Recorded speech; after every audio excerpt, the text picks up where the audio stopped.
Hello and welcome back to the GCP-Mindset channel. Today we'll talk about when placebo wins, how one trial flipped our biostatistical assumptions, and also answer some other questions.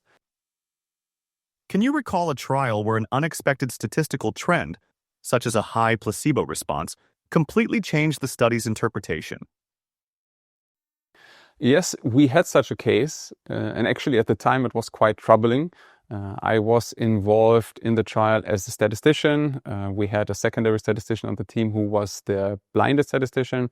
And then for the trial, we had a double-blinded study with 4 treatment arms, 3 different doses of the IMP, and then the placebo group. So study end came close, and we had a data review meeting, and we did a pseudo-unblinded data review meeting, which means we have 4 treatment arms, and we basically assign them as, let's say, alpha, beta, gamma, delta, rather than treatment 1, treatment 2, treatment 3, and placebo. So you don't really know what the assignment is, but you can at least assess some of the tendencies within the trial, which helps you see the data in a better light without breaking the blind. Of that we made sure. Now, based on the information provided here, we saw some tendencies which for everyone in the study that was blinded indicated we had a great effect of our IMP compared to the placebo, because we could really see sort of like a stepwise improvement of patient response, which would have greatly worked with the hypothesis for dose response that we came into the trial with. And then after the unblinding of the trial, it turned out that the second highest performing arm was actually the placebo group and not the second highest dose of the IMP, which meant it completely flipped the relationship between the treatment arms. The highest dose was still outperforming the placebo, but the others were indistinguishable from it. And that really threw a wrench, of course, in the interpretation. The statistical significance of the result between the placebo group and the highest dosage treatment arm wasn't as high as to support using it as a drug for treatment. And hence this initial thought that we had when we saw the blinded results was completely flipped on its head when we finally saw what the treatment allocation was. This was quite a shock, and of course we went back and reassessed all the processes, because one of the reasons could have been wrongly labeled IMP. So what we thought was the placebo arm was actually an IMP because of mislabeling, or maybe issues with the allocation on the randomization list. But all of these worked well and according to the processes, so there was no issue with it. And at the end of the day, we had to accept that we have a very strong placebo effect and that we had an underwhelming IMP effect. And as a result of that, we needed to restructure the way that we write the study conclusions for the clinical study report, and the further development, of course, for the medicinal product was also impacted. Why are sensitivity analyses essential in real studies, especially when handling missing data or protocol deviations?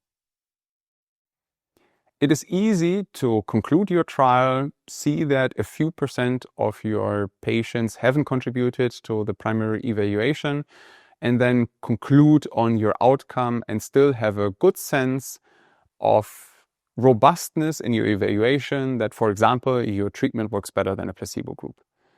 Now, this gets a little bit more tricky the more data is missing, and the more data is gathered in a way that was not compliant with the trial protocol. For example, as a result of protocol deviations. That can be deviations against the eligibility criteria, so a patient that is not quite like the other patients you have enrolled in the trial, or it could have been a deviation against the treatment schedule, which means you might have over or underexposed the patient. So how to compare this data that at times you are excluding from the analysis and at times are including, and how does that impact the outcome?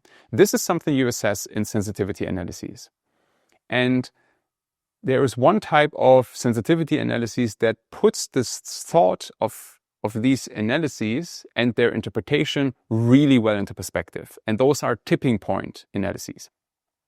How to understand and interpret such a tipping point analysis? Well, essentially what it does is you take your analysis for which you have received, for example, the conclusion that your trial drug works better than a placebo, and then you look at your missing data. And you start by assuming what would happen if all of them would follow the general trend. All of the patients in the IMP group are responders. All of the patients in the placebo group are non-responders. Of course, you would have, again, a favorable outcome. But what if it was different and you have patients in the IMP arm, that are treated with the trial medication, more preferentially as non-responders, and patients in the placebo arm more preferentially as responders. So a worst case scenario, and you tip the balance and the scales.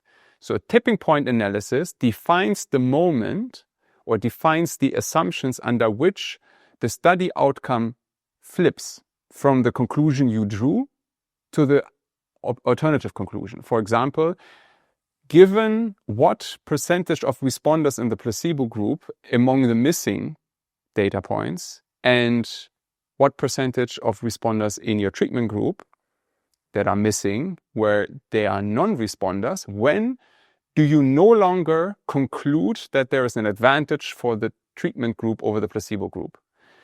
And if this is very far away, this assumption, for example, you would need to very, very heavily favor the placebo group over the IMP group in those missing patients, and only that would change the assumption of your treatment being favorable. This gives you a lot of confidence that your analysis outcome is indeed correct. If it's close, and you would say, well, if it just performed a little bit worse in the missing data than what we have observed in the study overall, and then we would no longer reject the null hypothesis, then you have a problem. And this is really where sensitivity analyses help understand and interpret the outcome of missing data, but also protocol deviations where you might exclude certain level of data from your analysis and how they might change your overall conclusion from the trial. And this is really exemplified in tipping point analyses. How have data visualization tools improved communication between biostatisticians, project managers, and medical teams? With more and more data within clinical trials being accessible basically at your fingertips, it has naturally started a transformation of how we communicate information. And tools these days have a lot of opportunities to visualize information from the get-go rather than looking at tables themselves. And that has really had a very profound and positive impact. As human beings, most of us, not exclusively, but most of us are simply much better at looking at data when it's visualized. And we have a lot of opportunities to visualize information and immediately curate a story out of it. Now, of course, this comes with problems because you might curate the wrong story, but ultimately communicating, especially amongst departments or from a CRO to a sponsor, really benefits from breaking down complexity that is in a huge database or table that you could craft in Excel, down to a simple graph, a simple plot, a simple trend. These visualizations are things that we have leveraged on our statistical side for centralized statistical monitoring because it visualizes the data in the database in a way that makes it easier for monitors to see and observe trends between sites that are really hard to read out of long tables and Excel lists. And it has also sparked a development of more visual-based medical monitoring tools. We have released an open source our Shiny package, ClinSight, which we have co-developed, well, we've primarily developed, but have co-validated with community input and have a validated installation for ourselves as well.